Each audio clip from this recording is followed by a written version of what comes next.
ونفرح مع بعضنا. يعني بدي اعمل العرس يكسر الدنيا ان شاء الله. وانا بعرف انه انتوا رافقتوني بكل المراحل من سنين وسنين، يعني وواثق انه رح ترافقوني بالمراحل الجاية، بس حسيت انه واجب خبركن شو عم فكر، لانه انتم معنيين، ولانه انا بقدم لكم الكم، ولانه انا دايما بقول لكم انه انا منكم وفيكم، وهي بالنهاية تعبير عني وعنكم، فلازم إلكن شو عم فكر، وإلكن حق علي. أنا مش ملكي، حياتي مش ملكي، وموسيقتي مش بس ملكي، هي ملكي وملككم. أنا بقدمها بالنهاية إلكن، فإلكن حق تقولون لا نحن بدنا هذا الشي. بس أنا ما فيني أتقيد بلون موسيقي معين ونمط موسيقي معين، صعب علي بيكون الموضوع. بحب دايما أعبر عن حالي وأقدم حالي بصورة جديدة واللي بحسها بتشبهني. ورينا الجوائز، مبعدهم شوي، حاطهم بالبيت اللي تحت كرمال ما يضل أجواء الفنية بوشي. وإذا قلت اسمي حازمك على كشري بمصر، مع إنه شكلك كذابة. مريم، لازمين على كشري بمصر. كيف الحماس لحفلة لبنان؟ إن شاء الله رح تكون حفلة حلوة. محضر لكم شي وكتير مفاجآت حلوة بقلب الحفلة. مع النجمة طبعا هيفا وهبي. إن شاء الله هيك تكون حفلة حلوة وتعجبكم، ونعمل شي يكسر الدنيا إن شاء الله. مين هي العروسة؟ لسه مو موجودة، بتنوجد مع الوقت.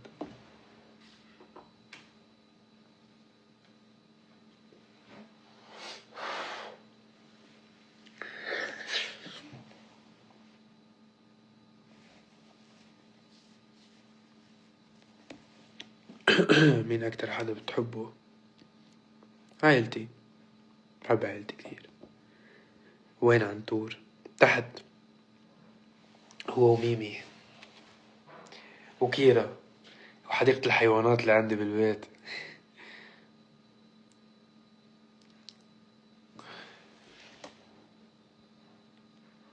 لو رجع فيك الزمن لحظة قبل الشهرة، كان قدامك خيار بين الحب أو حلم الفن، شو كنت هتختار؟ هو اليوم الشامي ممكن يضحي بقلبه كرمال حلمه ولا العكس؟ أنا خلقت لأكون فنان. يعني ما ممكن بدي شي عن الفن، لأنه خلقت لأكون فنان، لأنه الفن هو مساحة للتعبير. فأنا خلقت لأعبر، خلقت لأحكي شو بحس وشو بفكر.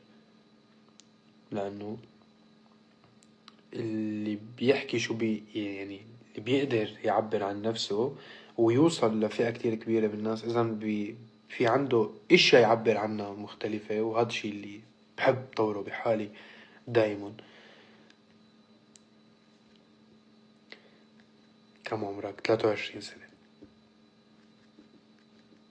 أول لايف فتحته هون كان عمري 18 سنة، آخر 17. الألبوم تعتبره نفس النمط القديم ولا الشامي رح يقدم نفسه بطريقة مختلفة هالمرة؟ والله يا بيك، هو ما في نمط قديم ونمط جديد. يعني اللي عم بحكي هيك مثل كأني سياسي على الجزيرة. شو الشخصية اللي مركبها هلا؟ والله يا بيك، هي الفكرة انه بس النمط القديم او اللي قدمته، مشان ما نسميه النمط القديم، هو كان بيعبر عني بهديك المرحلة. يمكن يضل يعبر عني لمرحلة القادمة، بس الأكيد إنه حيتغير، لأنه أنا عم بكبر وعم بتغير. وهذا الشيء رح يخلي في بطبيعة الحال اختلاف بالفن.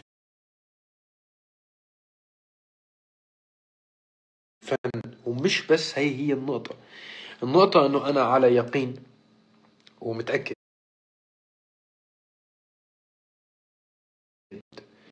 إنه الجيل إذا لم تنضج معه الموسيقى وتكبر معه الموسيقى، ببعد مرحلة معينة حتبطل تناسبه. لأنه آه، اللي كانوا يسمعوني من 4 5 سنين هلا يمكن كان عمرهم من عمري، هلا عمرهم بالعشرينات، صاروا بالجامعة. أه واللي بلش عمره 20 سنة يسمعني هلا صار عمره 26 27 سنة. هذا العمر ما بقى بده يسمع بس حالة عاطفية بسيطة بتناسب الجميع. بهذا العمر لما الجيل عم يكبر بده طرق مختلفة شوي أو تواكب نضجه، موسيقى تعبر عنه. أنا يعني تخيل، اسألني هلا إذا أنا شو عم بسمع، بقول ما عم بقدر أسمع شيء. أنا ما عم بقدر أسمع شيء لأنه يلي عم يتقدم هو عبارة عن إعادة هيكلة وإعادة تدوير لنفس المواضيع المنقرضة من 20 سنة أساسا، بس بالوجهة النظر الجديدة أو اللي كمان أشخاص قدموه. فهمت شو قصدي؟ عن قضايا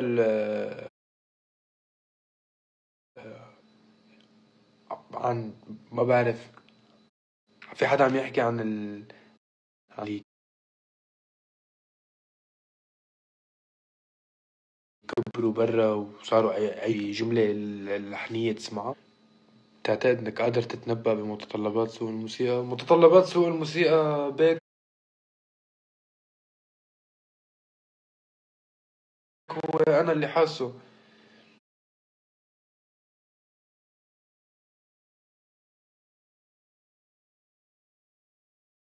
يعني أنا شو عبالي اسمع بدي أقدمه. طلعت على ألمانيا ونحن هلا تشوف هالموضوع الحساس. عن شو عم نحكي نحن؟ مش حرب، مشكلة أكبر من هيك. المشكلة في جيل صار ينتمي إلى مكان آخر. كنت بده آه، معينة حساسة بتصير مثل الموسيقى التصويرية في نازحين اللي صاروا أجزاء من مجتمعات مختلفة، بدك تعمل لهم موسيقى قلب سوريا.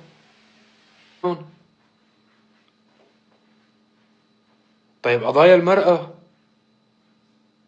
المرأة والمجتمع، دول مين بيحكي عنهم؟ هل يوجد عنا فنان بيطرح قضايا اجتماعية بطريقة بتشبه إذن المستمع وإنتاج ضخم؟ لا يوجد. طبعا أنا قادر ألبي هذه المتطلبات بس بدي الجمهور يسمح لي. أنا عبالي أحكي عن هدول الناس. أنا ما بضل عم بحكي عن حبيبتي اللي تركتني من 7 سنين، خطيت أنا.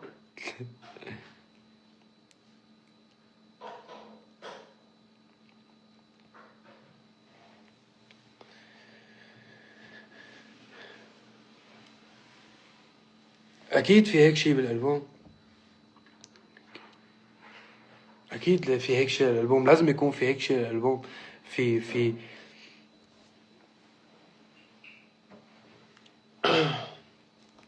الشأن الداخلي السوري هو بحاجة لوحده لألبوم.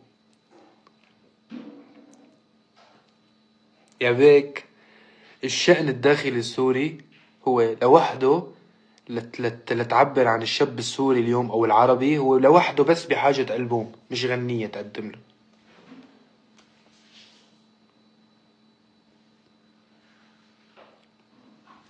سلام، فيك تجيبي لي الشاحن تقبريني؟ ايه شاحن وصلة جيبي لي اياه انه انا هلا آه لما بسافر وبشوف اخواتي ومو اخواتي يعني بالدم، ولاد البلد وهيك، وعم نشوف هالقصص اللي عم بتصير، وبقول انه حلو نقدم لهم شيء يرفع عن نفسهم، بس حلو لانه الموسيقى والكتاب والسينما والدراما هي توثيق مرحلة وكشف الضوء. هذا سبب تواجدهم بالحياة. فعندما يتحول الفن لبس نحن عم نقدم مادة تغير جو، حلو، مطلوب. اكيد لازم نبقى نقدم مادة تغير جو، لانه بحاجة، الناس بحاجة. بس لما بتتحول فقط للفن بس لشي يغير جو، بطلنا نحن بجزء من المجتمع، وبطلنا منمثله، بطلنا منمثل الجيل بصراحة.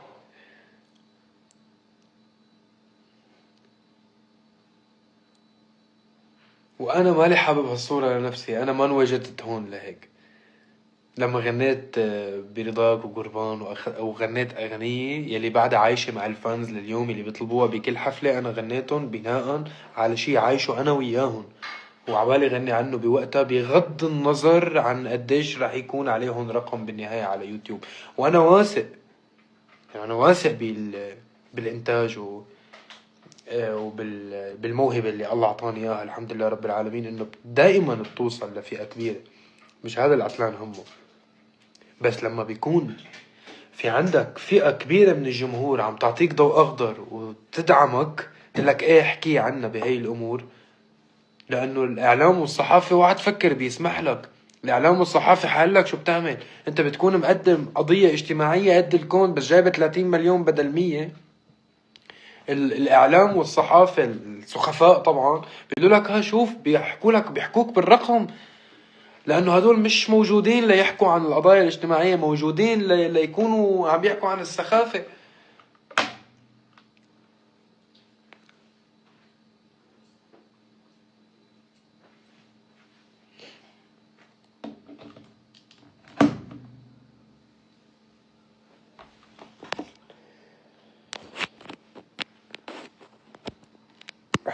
هي حطينا على الشحن.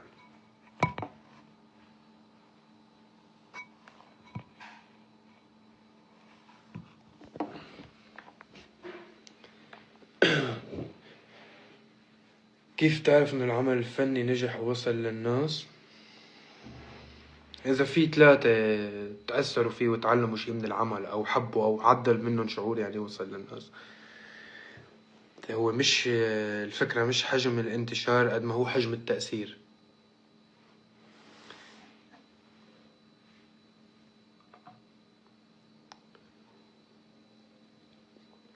يعني في عندي أغاني أثرت وعملت لي جمهور قوي أكتر من أهم الهتات بحياتي، بسبب لأنه لمستهم أكتر. فكرة الفن والموسيقى هي ما مدى التأثير وليس ما مدى الانتشار.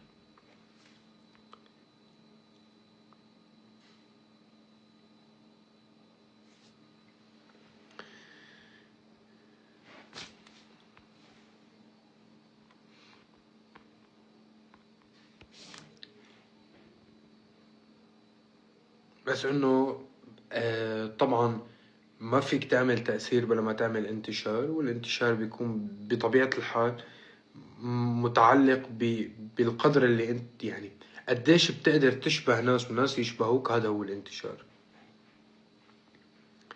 يعني الغنية لما بتجيب 100 مليون أو 200 مليون شي مهم طبعا، هذا انتشار. بس فيها تكون جايبة 700 مليون وما عملت صفر تأثير، لأنه غنية ما بتحكي عن شي، أو ما فيها جملة عاطفية أو لحنية لمست لك قلبك بشي. يعني اللي هي هذا المصطلح اللي اليوم متداول اللي اسمه ترند.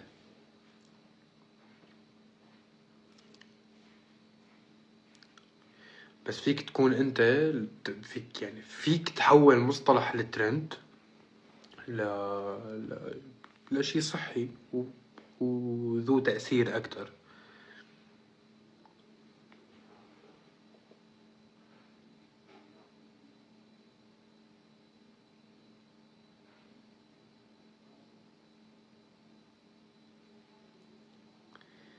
يعني لما كنت بتونس، ولما كنت صراحة أنا هذا الحكي بناء عن تجربتي ما بعد الانتشار، ورجعت على بيتي، وكنت أنا مؤخرا من أقل من شهر كنت بالرياض وجدة. فكنت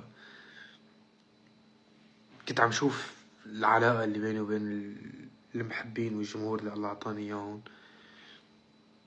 وعم قول براسي، عم حلل شوي، ففهمت إنه هول من أيام الأغاني اللي أثرت، مش من أيام الانتشار.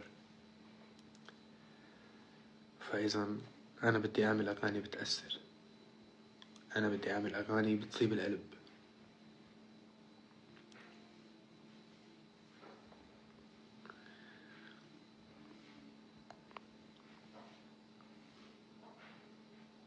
باين عوجك تعب؟ لا ولو كتير مرتاح هالفترة، عم باكل كتير منيح وأموري كتير بخير ومبسوط، وأنا يعني وعائلتي هيك أجواء رمضانية حلوة.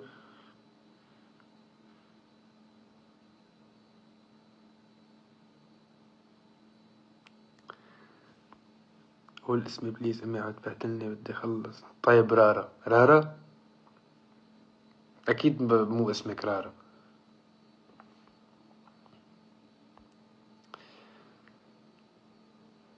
والله هو مش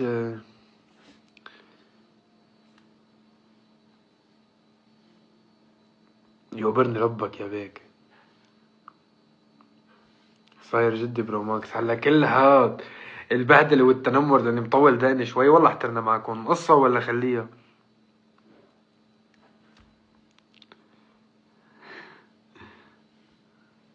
شو فطرت اليوم؟ قلتلكم كوسة محشي وفريكة طيبة كتير.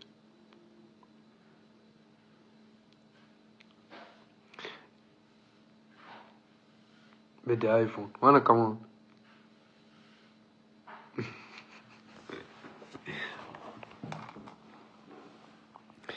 منصور اي والله انت من المحاربين القدماء، انا اعترف.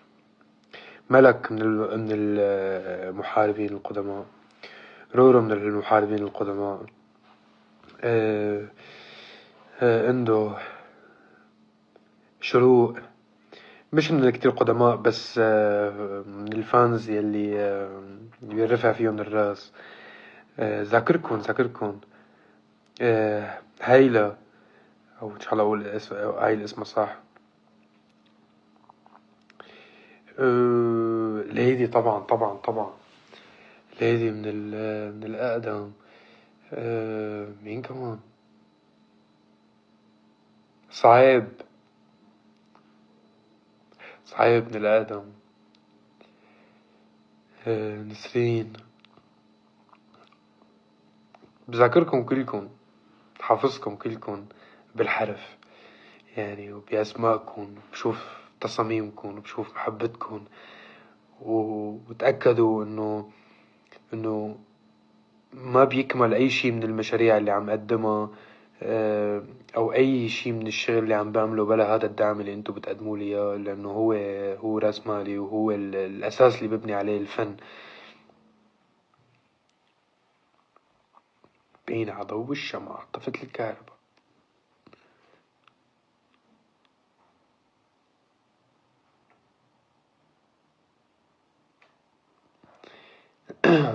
غريب ايه، طفت الكهرباء وفجأة لقيته شمعة عضوية. انا ايه، انا مش عاوز. طفي الكهرباء وضوي الشمعة دغري بنفس اللحظة.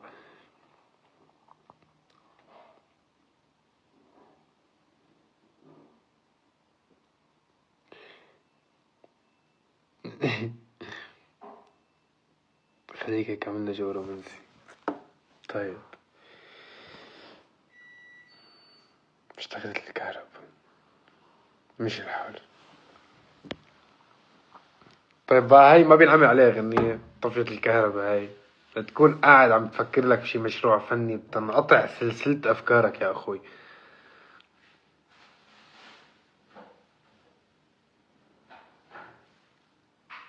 سلام، اشتاقوا لك الفانز، تعي سلمي عليهم. تعي لهم هاي. ما اشتقتوا لسلام؟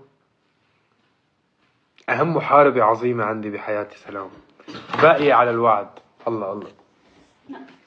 هاي. اليوم كيفكن؟ مش لحالكن؟ يا أنا بحب ماستر وماستر بحبني. برني قلبك. باي.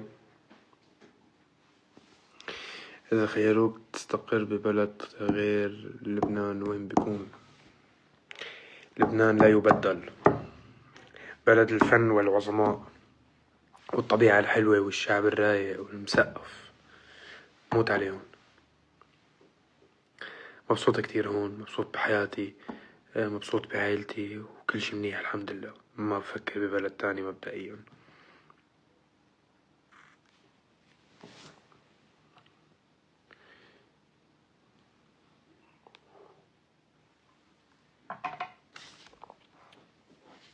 عن جد بلد الحرية الفنية.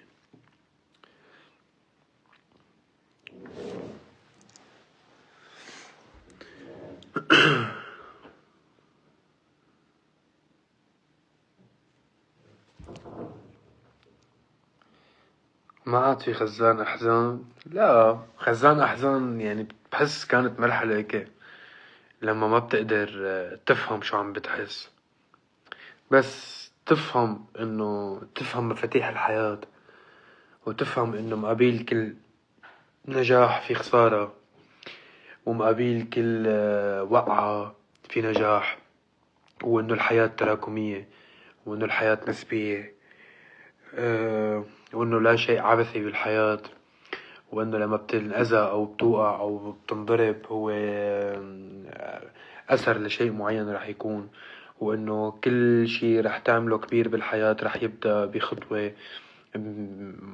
طبعا هذا الحكي موجود بشي اسمه أثر الفراشة. يعني أي شي كبير صار بالحياة بدأ صغير، مشروع فني أيقوني أو كبير بدأ صغير، سيارة خيالية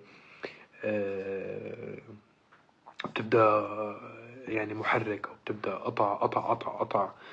الحياة تراكم، فبس تفهم مفاتيح الحياة هي كلياتها بتصير هني مع نفسك، بتصير بتفهم حزنك أكتر، وبتكون رايق على حالك، ما بتجور على نفسك. يعني بتقول رواق، أنا رواق، ما بدها هالقد الدنيا، ومشيت على قبلي وحتمشي علي وحتمشي على اللي بعدي بقوانينها مش بقوانيني. أنا ما فيني أعمل شي. الموت حق، والألم جزء من الحياة، أساسيات حياة وقواعد بدك تتعايش معها لتعيش حر، وتعيش سعيد مع نفسك وفي سلام مع ذاتك. شو حكيت وشو تفلسفت يا عمي، يا عمي شو اني فيلسوف. كل شي معلومات كبت لكم اياهم مش الحال خلصتهم.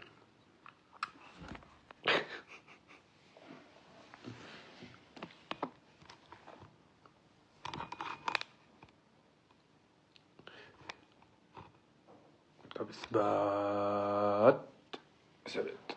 طب حياة امك ما توقع. طب ما روح. انا امك كلب. سوري. تليفون امه كلب. اثبات. ابوس ايديك بشتري لك شاحن جديد. اذا بتثبت بشتري لك شاحن جديد. واحد. طب ما خلص. شو عم تقاطع على التليفون؟ لا انا اكيد لاقي له حل. بدنا ديو مع شاروخان، مالي فاضي. انا فنان مشهور وعندي كتير متابعين ومالي فاضي لهي قصص اخي. ايه ما سمعت. حالف يمين طلاق ما يثبت التليفون. طب اذا عملت هيك ثبت. انا مطعوج شوي بس ثبت. ثبت. خاي اشتري لها قاعدة وما اكل يا اخي وما يمشي.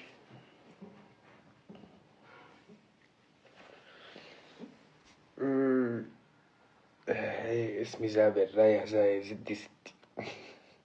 على فكرة من أجمل ما حضرت أنا بحياتي. كتير حلو هالمسلسل. عبود تغير علينا.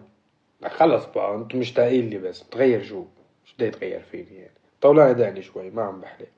هذا أنا صار كيف بده يتغير بأربع شهور يعني. سمنان شوي خدودي كبراني داني طولانة هيك قصص. هلا بتشوفوني بفيديو كليب مرتب مبيض. أموركم بخير بترضوا فيني. جامع كنيسة. دايما طيب. الله يوفقكم يا رب بالامتحانات، وإن شاء الله هيك بتعملوا شغلات حلوة ورايقة وبتجنن تعقد مثلكم.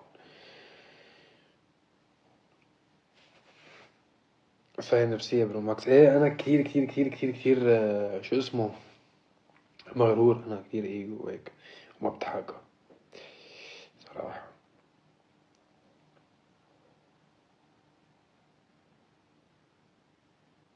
ليش أدانيك زغلانين مش يعني اسمع فيهم. عالسهلة. يا بس افتح مع الفانز شو بدك سئيل انا. الهالة كلها بتروح، هو أراضي دبلكة بتروح الهالة، ما بشي. تفتح لايف 10 دقايق بننزل سطيح.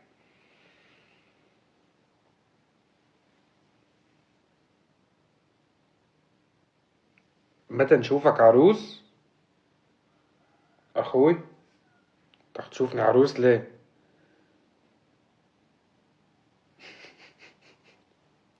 عن جد شو سعيد. عم تحضر مسلسلات؟ ايه والله عم بحضر مسلسلات، عم بحضر مولانا. جنن. انا بختار مسلسل عموما بكل سنة بختار مسلسل. صراحة اخر كم سنة عم بيفوز معي طبعا القدير تيم حسن. يعني شو ما عم يعمل هو طبعا ما يعني الانتاجات اللي عم يعملوهم كتير كبار. طيب انا حكيتكم، بسطت فيكم، بحبكم كتير، اشتقت لكم كتير. فسرت لكم عن اللي جاي شوي، وقلت لكم انه انا بحاجة هذا الدعم منكم لأي خطوة جديدة بدي أعملها، لأنه ما بتكمل بلاكم أصلا، ما هي بالنهاية عم تتقدم لكم. بحبكم كتير. شكرا لأنكم هون، شكرا لأنكم دعمتوني إني أقدر أكون بمطرح أعبر عن حالي وأعبر عنكم. والله يقدرني هيك كافئكم بموسيقى حلوة دايما،